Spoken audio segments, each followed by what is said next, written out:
In this problem, we're going to look at the power equation. Power is given by the work divided by the change in time. So we have an elevator that is being pulled up. The mass of our elevator is 2,000 kilograms. And we want to know what power motor is necessary to lift this elevator at a steady rate of 3 meters per second.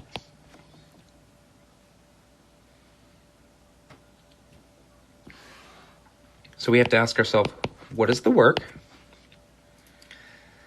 And then what is delta T?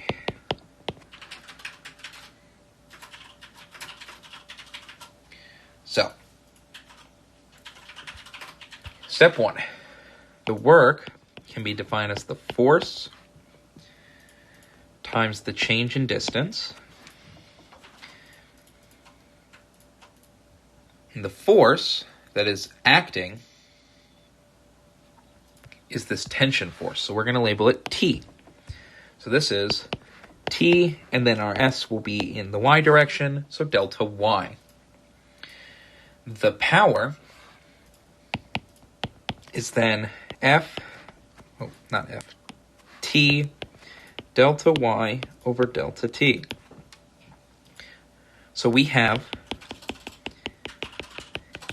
this guy here is something we've seen before. That is V of Y is equal to the change in Y over the change in T. So let's replace that in our equation. That's just T V Y. So the tension force times our velocity in the Y. So now we need to find our tension force. And that goes back to force balancing. So we go over here. We have T going up and mg going down. So that means the sum of all the forces in the Y direction is equal to T minus mg. And this is steady state acceleration, so 0.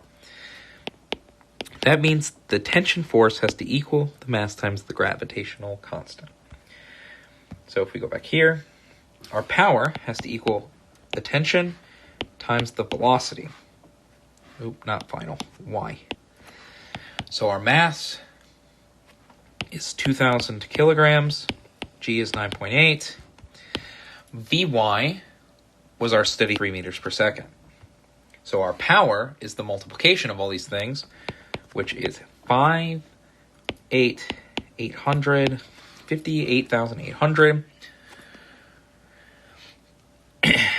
watts.